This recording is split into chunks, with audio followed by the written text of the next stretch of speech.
Brothers and sisters of the African continent, friends from every corner of the world, welcome once again to Chronicle Updates, the platform where Africa's light shines brightly, where stories of progress, resilience, and innovation are told with pride. Today, we bring you a story that is reshaping not only the roads of Burkina Faso, but also the spirit of its people. It is the story of Faso Mabo, meaning Let's Build the Nation.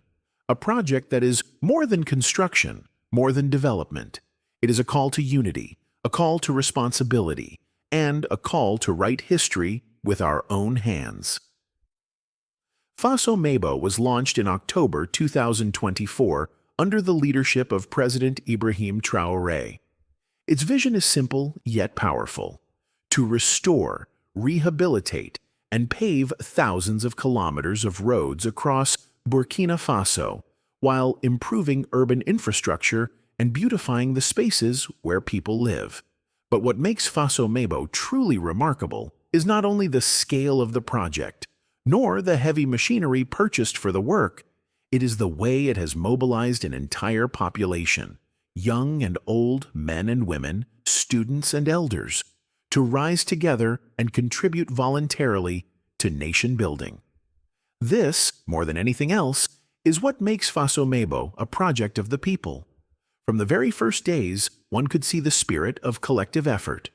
Across cities and villages, youth groups organized themselves to support the mission. Boys and girls, sometimes still in school uniforms, came during weekends and holidays to help lay bricks, carry sand, or even buy small bags of cement with their own pocket money. For them, it was not only about roads, it was about participating in something larger than themselves, something that would define their generation. These young people are proving that they are not only the future of Africa, but its present, active, committed, and ready to sacrifice for progress. Elderly citizens, too, have stepped forward with courage and determination. Retired teachers, former public servants, community leaders, and grandmothers who once watched their grandchildren play on dusty roads are now volunteering their time to cook for workers, to organize local contributions, or to share wisdom on how to mobilize communities. In Faso Mabo, the elderly are not sidelined. They are pillars, living testimonies of resilience who know that a road built today is a legacy for tomorrow. They walk slowly, sometimes leaning on sticks, but their presence inspires the youth who work with vigor and energy. Together, they form a powerful chain linking past and future. Religious institutions, civil groups, and local organizations have also joined the effort. Churches have donated cement, construction oil, and other materials. Community associations have collected funds to buy gravel or sand. The beauty of this initiative is that everyone contributes according to their ability, some with labor, some with money, others with skills. No contribution is too small, because the vision of Faso Mabo is collective ownership of development. Roads, sidewalks, public spaces, and urban facilities are not gifts from faraway contractors. They are achievements rooted in the sweat, commitment, and solidarity of Burkina Faso themselves. The government has equipped the initiative with an ambitious framework. A budget of about 200 billion CFA francs has been dedicated to the first phase, with the acquisition of heavy machinery like bulldozers, graders, dump trucks, compactors, and concrete mixers. The target is impressive: between 3,000 and 5,000 kilometers of roads to be rehabilitated or newly paved every year. But more than the numbers, what stands out is the philosophy behind it. Let's build the nation. The phrase is not a slogan. It is a rallying cry. It is a reminder that true development is not imported but crafted by the hands of those who live on the land. Faso Mabo is more than concrete and asphalt.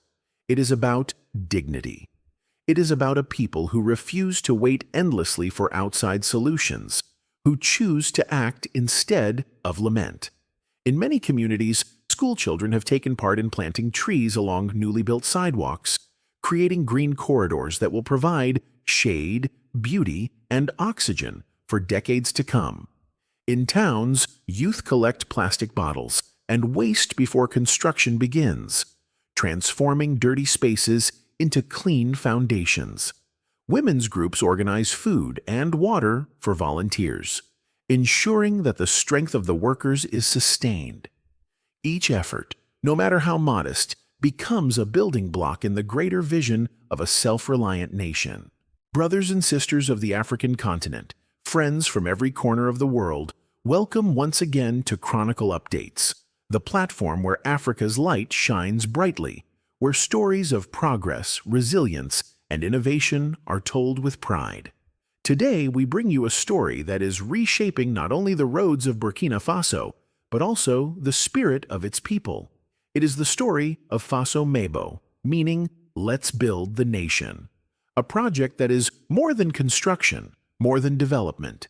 It is a call to unity, a call to responsibility, and a call to write history with our own hands. Faso Mabo was launched in October 2024 under the leadership of President Ibrahim Traore. Its vision is simple yet powerful: to restore, rehabilitate, and pave thousands of kilometers of roads across Burkina Faso, while improving urban infrastructure and beautifying the spaces where people live. But what makes Faso Mabo truly remarkable is not only the scale of the project, nor the heavy machinery purchased for the work. It is the way it has mobilized an entire population, young and old, men and women, students and elders, to rise together and contribute voluntarily to nation building. This, more than anything else, is what makes Faso Mabo a project of the people. From the very first days, one could see the spirit of collective effort. Across cities and villages, youth groups organized themselves to support the mission. Boys and girls, sometimes still in school uniforms, came during weekends and holidays to help lay bricks, carry sand, or even buy small bags of cement with their own pocket money. For them, it was not only about roads, it was about participating in something larger than themselves, something that would define their generation. These young people are proving that they are not only the future of Africa, but its present, active, committed, and ready to sacrifice for progress. Elderly citizens, too, have stepped forward with courage and determination. Retired teachers, former public servants, community leaders, and grandmothers who once watched their grandchildren play on dusty roads are now volunteering their time to cook for workers, to organize local contributions, or to share wisdom on how to mobilize communities. In Faso Mabo, the elderly are not sidelined. They are pillars, living testimonies of resilience who know that a road built today is a legacy for tomorrow. They walk slowly, sometimes leaning on sticks, but their presence inspires the youth who work with vigor and energy. Together, they form a powerful chain linking past and future. Religious institutions, civil groups, and local organizations have also joined the effort. Churches have donated cement, construction oil, and other materials. Community associations have collected funds to buy gravel or sand. The beauty of this initiative is that everyone contributes according to their ability, some with labor, some with money, others with skills. No contribution is too small, because the vision of Faso Mabo is collective ownership of development. Roads, sidewalks, public spaces, and urban facilities are not gifts from faraway contractors. They are achievements rooted in the sweat, commitment, and solidarity of Burkinabe themselves. The government has equipped the initiative with an ambitious framework. A budget of about 200 billion CFA francs has been dedicated to the first phase, with the acquisition of heavy machinery like bulldozers, graders, dump trucks, compactors, and concrete mixers.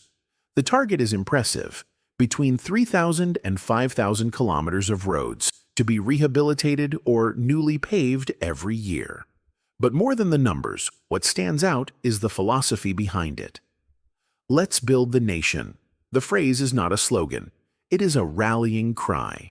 It is a reminder that true development is not imported but crafted by the hands of those who live on the land. Faso Mabo is more than concrete and asphalt. It is about dignity. It is about a people who refuse to wait endlessly for outside solutions, who choose to act instead of lament. In many communities, school children have taken part in planting trees along newly built sidewalks, creating green corridors that will provide shade, beauty, and oxygen for decades to come. In towns, youth collect plastic bottles and waste before construction begins, transforming dirty spaces into clean foundations. Women's groups organize food and water for volunteers, ensuring that the strength of the workers is sustained. Each effort, no matter how modest, becomes a building block in the greater vision of a self-reliant nation.